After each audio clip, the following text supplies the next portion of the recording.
Welcome back. As 2024 comes to a close, we take stock of the accomplishments and failures of the President Bola Tinubu administration and its renewed hope agenda. Key policies include the removal of fuel subsidies and the unification of exchange rates, aiming to stabilize the economy. These measures, however, led to immediate challenges such as increased living costs and inflation, impacting many Nigerians as well. Despite these hardships, the World Bank noted positive outcomes, including a reduction in the fiscal deficit and projected economic growth. The administration also prioritized budget implementation, tax reform, and security sector restructuring. However, public opinion on President Tinubu's performance remains mixed. While some Nigerians acknowledged the necessity of the reforms for long-term economic stability, others expressed concerns over the immediate hardships resulting from the process and the policies. We're joined this morning by the former Minister for Youth and Sports, Solomon Dalung. Good morning, sir. Thank you very much for joining us. Good morning. How are you? Very well, thank you. We're also joined here in the studio by Public Affairs Analyst, Dayo Akintobi. It's good to have you. Always a pleasure to be here. All right. Let's start from the studio and then we'll go to Mr. Dalung. Let's get your general sense of 2024, the budget of renewed hope. Do you think that it has renewed the hope for Nigerians, even as we look forward to a budget of restoration? Well, it has renewed for some, and for some it has been status quo, and for some it's been regression. I mean, it's a mixed bag any which way you look at it. Some of the numbers are positive. I mean, our foreign reserve has gone up, and our trade balance of trade is up. And however, this is highly theoretical. These numbers seem to be academic. You see them on paper, you see them in the books, but they're not translating into reality for the average man on the street in Nigeria, who is still feeling quite a lot of pinch in his shoes and will not tell you that he sees any benefit. The average person on the street, if you ask him, has your life improved between May 29, 2023 and today? The average man will tell you, no, it hasn't. And that's an indictment, essentially, of these so-called reforms. Because the ultimate goal of any reform is to better the lives of the person the reforms are aimed at. So far, we haven't seen that happen. All right, let's bring in Mr. Dalung as well to get your thoughts regarding this. I mean, do you share the same sentiment or you have a different perspective?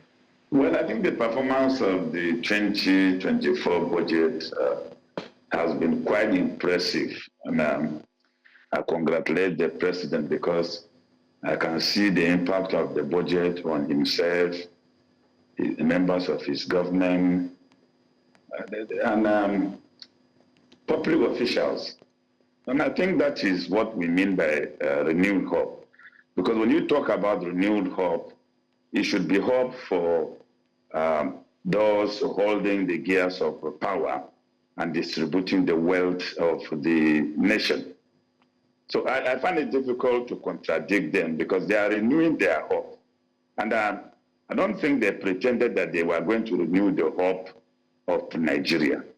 And that explains why, if you look at their attitudes in terms of their public roles when they perform traditional or constitutional ceremonies like budget presentation, you could see the renewed hope on their faces. They're living very happy. They're so excited that it's much for them to enjoy. But it's for themselves and not for Nigerians.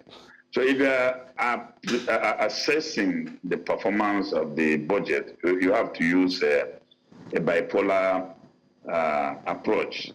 Where are the poor today and where are the beneficiaries of the renewed hope?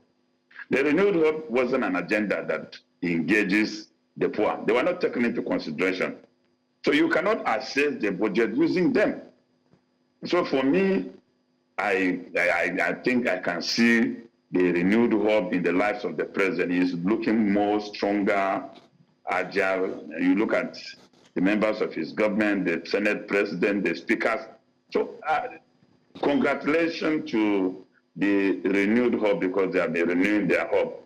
But for Nigerians, hopelessness looms death in their numbers every day. They are insecure. The economy is in doldrum. Everything is just going down the drain. And That is my opinion of the situation. So I approach it from two perspectives. Wow. Okay, so I mean, we've seen the perspectives of Mr. Dalung and also Mr. Dalung, but let's look at the economic reforms so far. It's been neither here nor there. I'll try and see if we can get some of the graphics up there on the screen to look at how the budget had fared, or indeed is going to fare. Well, 2025, the presentation of the new budget, we've seen projected government expenditure, 47.90 trillion naira. I mean, just take a look at that. I just want to highlight that, government expenditure. Do you think, I'm going to go back to Solomon Dalung, do you think that the government, the present government, in its renewed hope agenda, has done more to curb spending in order to ensure that all Nigerians can actually feel the hope that they are preaching, especially with how expenditures are being curbed in government? Do you think they've done that? Is it the tradition of budget presentation in government is like this? The president reviewed the performance of the budget in the previous year. It is that reviewer that sets the tune and agenda of the budget projection and the presentation. But if you look at what actually transpired in the National Assembly, it was complete diversion from, I mean, what over the years is recognized as budget presentation. When I was growing as a young person, the presentation of budget is quite significant to me, because everything then was tied to budget presentation. And you could see that when the budget is presented, you will feel the economy, things change, things work. And so budget was significant to the lives of Nigerians. But the situation as it is today, especially under the Emiloko political economic principles, which more or less is translated to mean it is our turn. So it is our turn economic policies which is supposed to now introduce tax reforms that will try to snip lives out of the common people. I think the target basically of this renewed hope philosophy is to target the poor, right from the removal of the fuel subsidy, the unification of the currency, and then the proposed tax reform bills in the National Assembly and all other things that they have so far done.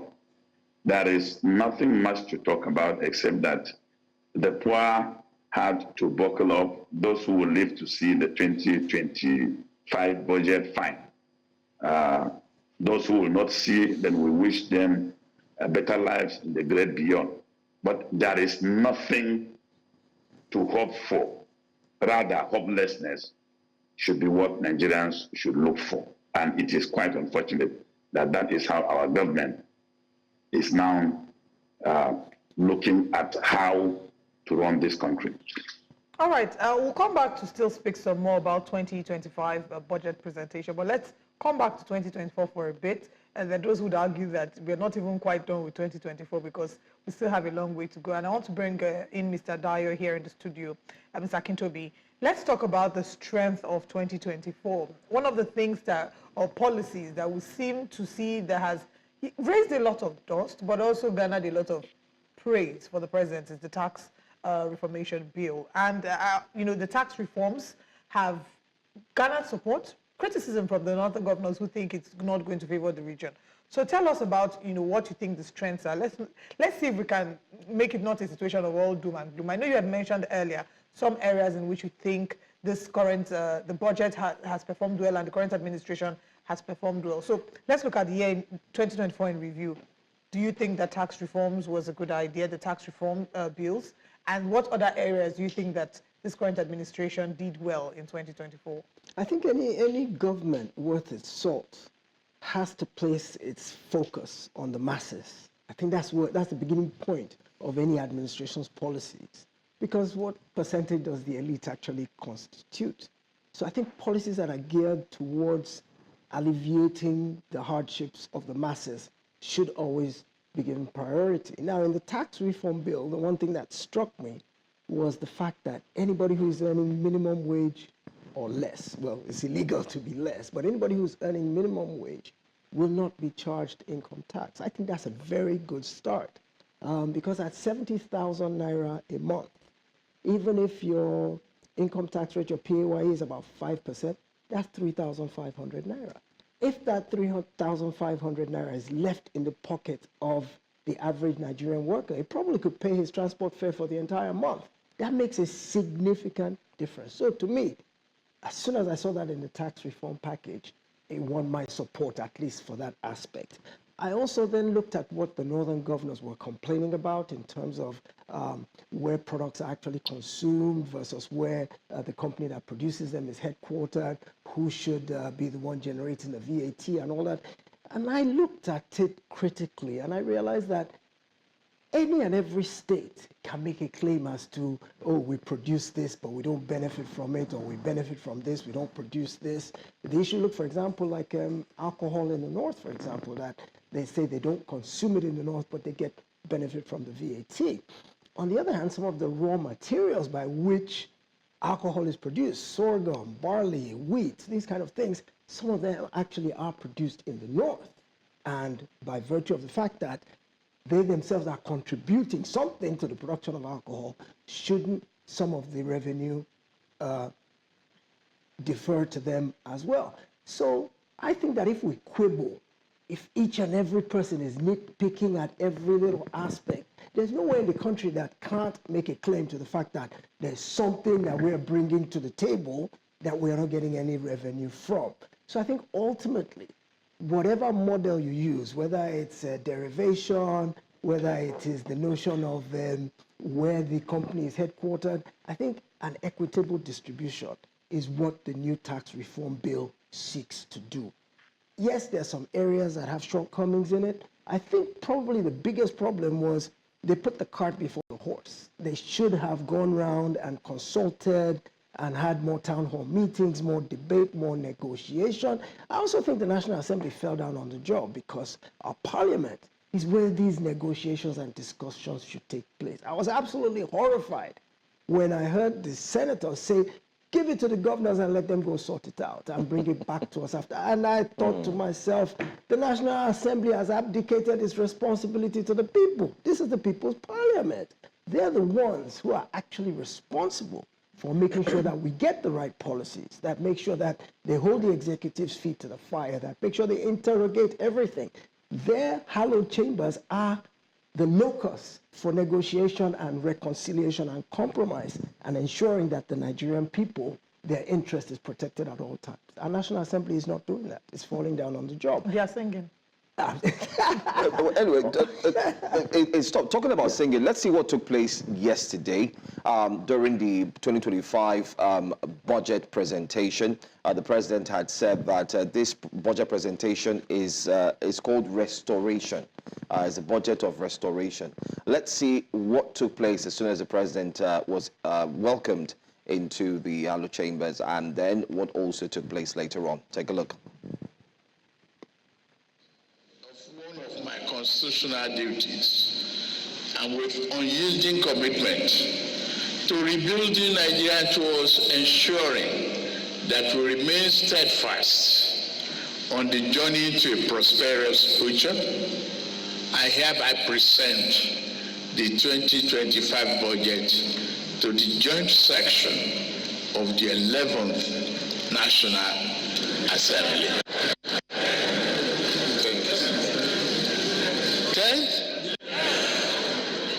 I wrote 11.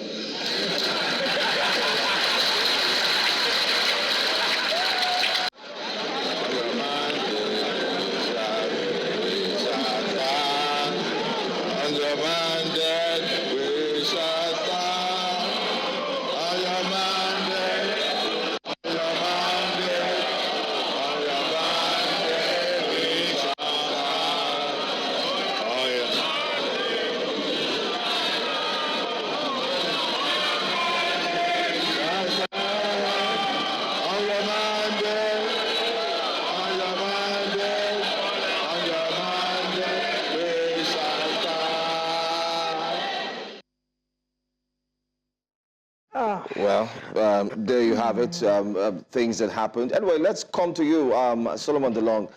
What's your take on what took place yesterday at the Senate? And do you think, like many have said, that we do have a rubber stamp Senate? What's your thought on that? Well, people do not need to say. You see, you judge somebody by his conduct. And the National Assembly has not pretended that they are the legislative assistant of the president. They've not pretended about that. If you measure the statements of the Senate president at one time when there was a protest, he said, you can allow them to protest while we eat our chickens. And another time when they were sharing money for research, and they forgot that the mic was on. And he said, you will receive some packages in your account. Then, they realized that, put the mic off. You will receive emails. So we have more or less a comedy assembly of people who thinks more about themselves and are not of the country. So they have not pretended about it. And so I'm not surprised about what they did yesterday. They will even do worse than that. But let me quickly maybe join my brother in this issue of the tax reform to add that, look, the tax reform bill, to all intent and purpose, is just an attempt to lure Nigerians to believe that it is well intended. It isn't. It's just like the withdrawal of fuel subsidy. I mean, you cannot be talking about tax reforms without accountability. All the money so far realized from the withdrawal of fuel subsidy, where have they been spent? Have they been accounted for? Take a look at Abacha, who set up PTF, and the subsidy withdrawal was accounted for. You could see it. They've not accounted for what their economic policies, which they introduced over a year plus, we're getting 2 years, they've not accounted for it. They're now talking about new tax reform bills. And the issue of exempting civil servants, small-scale businesses, all these are just an attempt to lure the people. They are just like a bite. Go and look at the increase. The proposed bill raised consumption tax from 7.5% to about 17%. Who are the victims? Who are targeted with that increase? The poor. So the bill cannot be well intended. When you come to the issue of the distribution, which is now an issue between the governors and the government, I don't want to go deep into it because they are quarreling about who will take custody of what they will share. So it's a fight, it's like a fight between two armed robbers as to who should take custody of the loot or robbery. So a sane policeman should not be involved in interrogating it. But the issue is that if you look at the fundamental principle of that bill, it ultimately targeted the poor because it's a consumption tax. And majority of the population of Nigerians who are living below the poverty line are the poor. They are over 80 to 85% of the population of Nigeria, and this particular tax bill targets them. So to me, I don't seem to see anything good in it because you are just going to now sniff the many lives in the poor people with the little they have to give them, again, in their renewed hope, to begin to share. And that's why you can see the intensity of the fight between the governors and the president is very, very serious because it is a quarrel about who takes custody of the loot. All right. Thank you for sharing your thoughts with us. Let's come back into the studio now and bring in Mr. Akintobi. before I get into the meat of the budget, to find out how realistic or ambitious the budget is, I mean, with crude oil at $75 per barrel and exchange rate benchmark at 1,500 to the dollar. On a much lighter note, that video that we played where they were all singing "On Your Mandate We Shall Stand," and when he made the joke about 11th Assembly, 10th Assembly, and made it light, it's caused serious issues on social media. People have picked at the fact that they sang the song saying that it's not an APC assembly. This is the president of the country coming before. These are two different arms of government. The legislative arm, the executive arm. The executive coming before the legislative arm to ensure that there's checks and balances. But we're all acting together like it's one big happy family. Then the other aspect that was raised was the fact that he made a joke about them being re-elected, especially because of the sensitivity with which our democratic system is run, especially taking a look at the 2023 election that was highly contested. The fairness of the election was being contested, and now he makes a joke saying, oh, you all are re-elected. Are these just maybe light-hearted comments that people should overlook, or is that really something to be pointed out?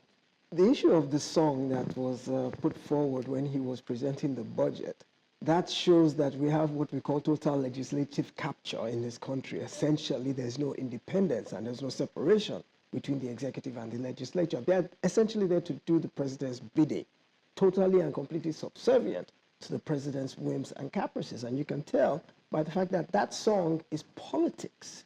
That was campaigning, that was politics. They were there yesterday about the business of the country. There's a separation between politics and governance. But yesterday we saw a mix to where there's no distinction anymore between politics and governance, which is a shame because it means the people's business is being trivialized essentially. And when you see this kind of blind loyalty, I mean, the Senate president in a sonorous voice was so ebullient about belting out these tunes to the point that I would nominate him for a Grammy if I had the power to do so. But I think it's a blight on the people, actually, because those are the people's representatives. If anything at all, they should be singing the national anthem. That is our collective patrimony, and that is what represents us as a people, as a union. But to have singled out the theme song of an individual means essentially you're putting that individual over and above the people you claim to represent. In terms of the president's gaffes, and there were more than the one you pointed out in terms of him getting the assembly wrong. He said 11th instead of 10th. Even his numbers were wrong. He said 47.9 trillion. If you add them up, it actually comes to 49.7. So he transposed the 9 and the 7, which could be fallible, human. You know, you get in front of the camera, you get a bit nervous. He could have been a slip of tongue. I think that when they corrected him on the 10th Assembly versus the 11th, he had to be quick on his feet to come up with a retort. So that light-hearted joke, even though I think it was an off-color joke, as you've noted, as you've pointed out, in terms of the fact that we are politically sensitive at this point in time. The 2023 elections did not go down very well with many people, and this government, this administration has been alleged to be leaning autocratically, that some of the decisions they're making, you know, on the very first day, fuel subsidy is gone, you know, parallel market for the Naira, which are policies that we're still reeling from 18 months later, that it has autocratic tendencies. So for you to drop a light-hearted joke to say that you're automatically re-elected, meaning that, well, if you're the 10th and I'm saying you're the 11th, that means you're automatically in there the next election. That won't sit well with some people because it speaks to the fact that the party, the APC, would do anything to get its people to be re-elected, to continue in power. So even if it was meant to be a light-hearted moment, it was off-color and definitely won't sit well with a lot of people. And I can imagine what the comments on Twitter streets would be. Are a lot. Yes, I absolutely can understand why people would feel offended by You made reference to the policies, talking about the unification of the markets. And what we've seen after that is a steady decline of the Naira. Now, with the current exchange rate is much higher than what is being put forward in the budget. So $75 to a barrel, per barrel, $1,500 to a Naira. How realistic is this budget, or is it very ambitious? Well, it is very ambitious, but that's what hope is all about. When you say renewed hope or restoration, the thing about it is that you have to project and project positively. You have to be optimistic. With the trajectory of how Nigeria has been in the past 2 years, so far, how have our projections helped us? Have we been able to project positively in a way that we then realize that our projection meets up with the reality of what is, and has that then set a yardstick for how we should be able to project in the future? Well, you set a benchmark and then you strive towards it. I think part of what our issues are is low expectations. And if you have low expectations, then the bar is set so low that you really don't have much to strive for. But if you set the bar very high and you start working towards it, and some of the numbers are unrealistic. But then again, some of the numbers also worry you. Like, for example, this 1,500 naira to a dollar. While it is lower than what obtains now and it shows some optimism, it's also scary because you would think that this government would be striving to get the naira to less than 1,000 naira. Yeah, 1,000 or less. So essentially telling us that 1,500 is essentially telling us that next year we're still going to be in the doldrums because the exchange rate is still going to be high, things will still be expensive. Look at the contradiction in terms. Yeah. 1,500 naira to a dollar projected, but you're also saying you're going to bring inflation down to 15%. That's working at cross purposes because it's not possible for naira to be that expensive, and then at the same time it's going to now bring inflation down because we're so dependent on importation at this point. I don't see, Port Harcourt refinery has started running. If they can get Warri and Kaduna up and running, that might help things a little bit in terms of the value of the naira vis-a-vis the dollar. But we're dollar dependent, we're import dependent. So if you are pegging the naira at 1,500 to a dollar, I don't see how it's going to help inflation. So we're in for more of the same in the coming year, realistically. Really? Let me go back to you, Mr. Solomon Dalung. I'd like us to look at two aspects in this conversation.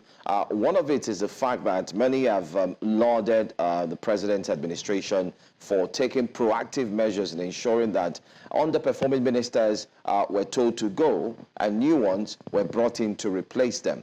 What say you about the reappointments of new ministers and the increase in number of appointees, especially during this administration? Do you think it was impactful in the outgoing 2024 year, and do you see it being impactful in 2025?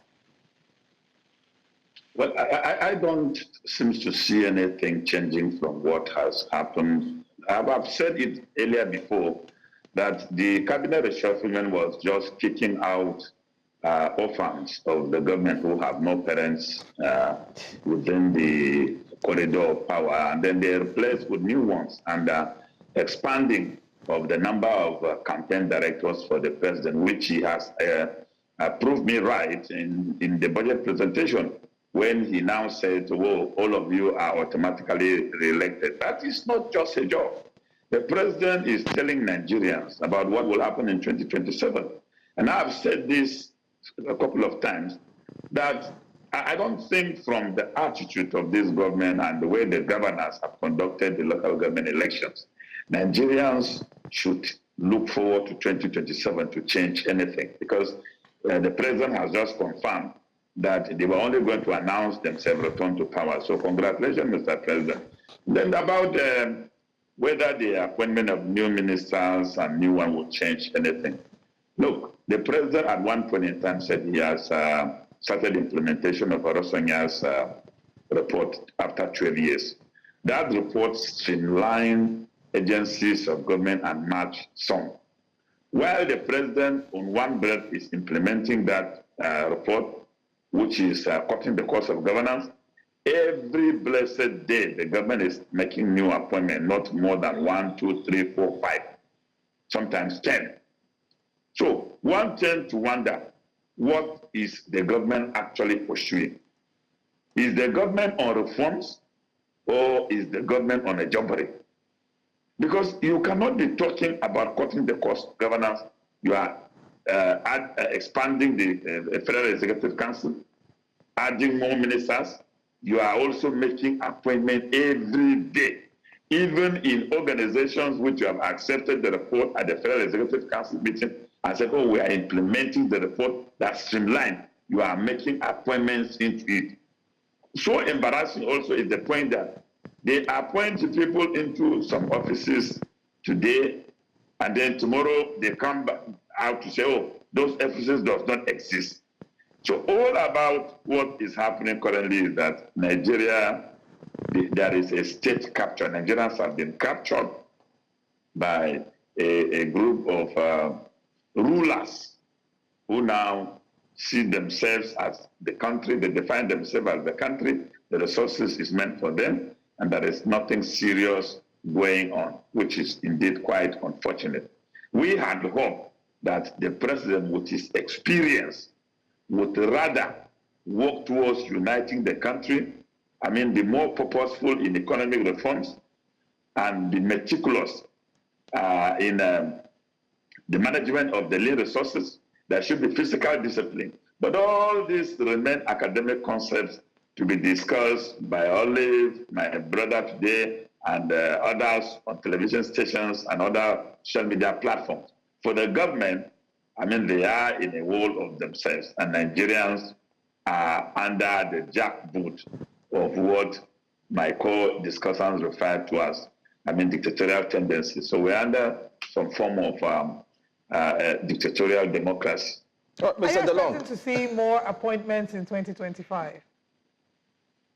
Yeah, in 2025, the president is also still going to reshuffle his cabinet because he will need more campaign directors for this his pronouncement. You are already elected. He needs more people to cover the space, the political space, so that they can capture people. They are also going to be more repressive because the next time if you invite these two gentlemen in your studio, they may walk into the jail. They are not going to be more. They are going to be intolerant to alternative opinions.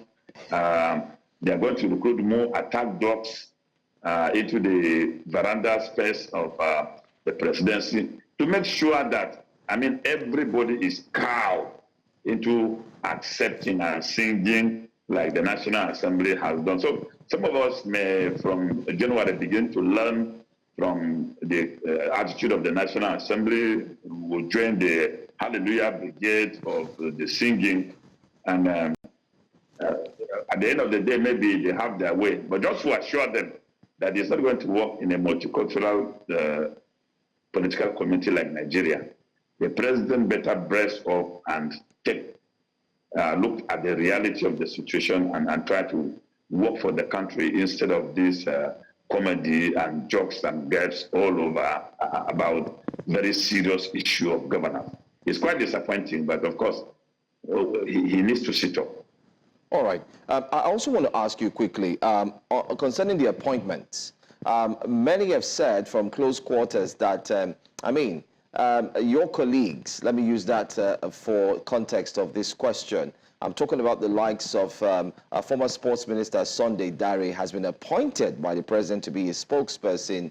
Not too long ago, we've also seen former Sports Minister as well, Bolaji Abdullahi, also leave the PDP and has joined, or in quotes, has ported to the APC. Many have said that it is because Solomon Dalung has not been given an appointment. That's why he's talking tough against this administration. How true is that? What if you're called tomorrow? Would you also toe the same line like your, in quotes, your colleagues have done? No, you see, I don't want to demonize those who have accepted to serve, because my understanding of invitation to serve is to serve your country. So I don't want to demonize national service, for trivialities or cheap statement. But for me, I don't seem to see anything I can contribute in this government. So even if I am invited, I will thank the president for inviting me, because we might not be able to operate on the same length. I'm somebody who, with a very toxic mouth, I don't tolerate. Even if I'm in government, I will still have to say my mind. Buhari had to tolerate me for 4 years. So, and I don't see this system accommodating me. So it's all about you having a space and being accommodated. And if you are not going to be accommodated, you're just going to be used and dumped, then certainly you will just be given the El Rufai's vaccine, where President Tinubu a man who had announced that he was going to retire from politics. President Tinubu then went to economic summit in Kaduna, lured him in, and he went into the ambush.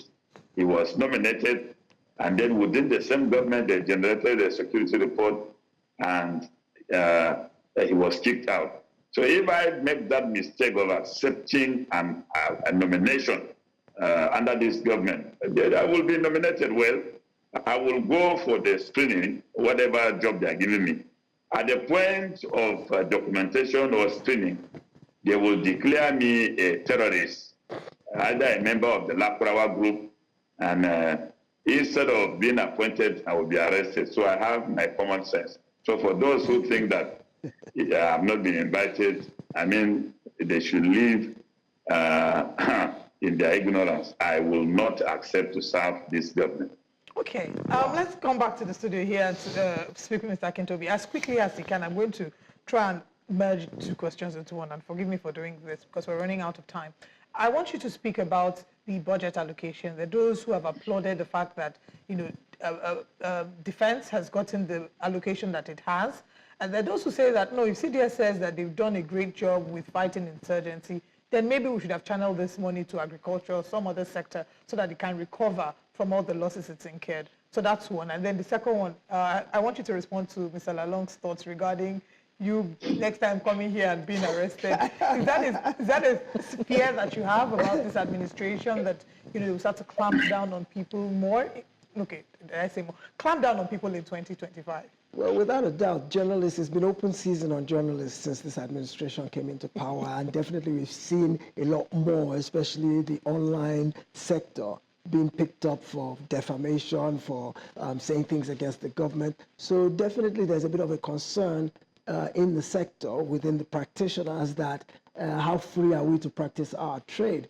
But I think men of courage populate our sector, and we're not afraid to speak the truth. The truth will always prevail. If what you're saying at the end of the day is what you believe in your heart and mind to be the truth, you will be vindicated at the end of the day. So there's no cause for alarm. I will come here anytime you invite me, and if the security agencies are waiting outside, I'll give them my hands and say, let's go, because I can justify and defend anything I say here or anywhere else. Now, in terms of the budgetary allocation, I think it's good that a lot of money has been allocated to security, because in spite of what the CDS is saying, and in spite of all the money that's been thrown there already, we are still suffering from rampant insecurity in areas of the North Central, the Northwest. There's still so much insecurity that's affecting farmers' ability to go to the farm. Kidnapping is still rife. So I don't blame the president. I think that is a good move on his part to allocate that much to security. But the key thing is for the money to be spent